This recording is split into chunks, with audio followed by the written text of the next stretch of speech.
एक विचार लो, उस विचार को अपनी ज़िंदगी बना लो। उसी विचार के बारे में सोचो, उसी के सपने देखो और उसी को जियो। एक बार किसी ने स्वामी विवेकानंद जी से पूछा कि सब कुछ खोने से ज़्यादा बुरा क्या है? स्वामी विवेकानंद जी ने जवाब दिया, उस उम्मीद को खो देना जिसके भरोसे हम सब कुछ वापस पा सकते हैं। हमें ऐसी शिक्षा चाहिए जिससे चरित्र का निर्माण हो, मन की शक्ति बढ़े, बुद्धि का विकास हो और मनुष्य अपने पैरों पर खड़ा हो सके। जिस समय जिस काम के लिए प्रतिज्ञा करो, ठीक उसी समय पर उसे करना ही चाहिए, नहीं तो लोगों का विश्वास उठ जाता है। जब तक लाखों लोग भूखे और अज्ञानी हैं, तब तक मैं उस प्रत्येक व्यक्ति को गद्दार मानता हूँ जो उनके बल पर शिक्षित हुआ है और वह अब उनकी ओर ध्यान नहीं देता है।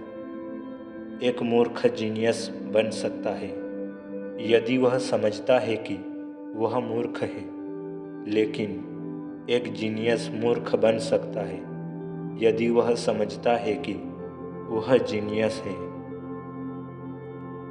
विचार इंसान को महान बनाते हैं और विचार ही इंसान को नीचे गिराते हैं। पहले हर अच्छी बात का मजाक बनता है, फिर उसका विरोध होता है और फिर उसे स्वीकार कर लिया जाता है। जिस प्रकार केवल एक ही बीज पूरे जंगल को पुनर्जीवित करने के लिए पर्याप्त है, उसी प्रकार एक ही मनुष्य विश्व में क्रांतिकारी बदलाव लाने के लिए पर्याप्त है।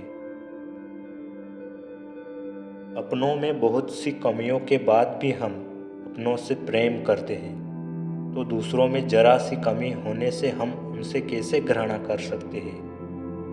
अगर धन दूसरों की भलाई करने में मदद करे तो इसका कुछ मूल्य है, अन्यथा सिर्फ ये एक बुराई का ढेर है और इससे जितना जल्दी छुटकारा मिल जाए उतना बेहतर है।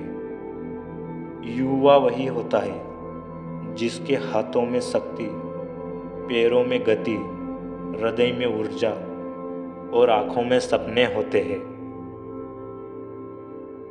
संभव की सीमा जानने का केवल एक ही तरीका है कि असंभव से भी आगे निकल जाना। जब इंसान को गंदे और मैले कपड़ों में शर्म आती है, तो गंदे और मैले विचारों में भी शर्म आनी चाहिए। दुनिया में सबसे शक्तिशाली मनुष्य की वाणी है, जो हथियार उठाए बिना ही क्रांति करवा सकती है और परिश्रम किए बिना शांति। जो तुम सोचते हो वो हो जाओगे। यदि तुम खुद को कमज़ोर सोचते हो, तुम कमज़ोर हो जाओगे। अगर खुद को ताकतवर सोचते हो, तुम ताकतवर हो जाओगे।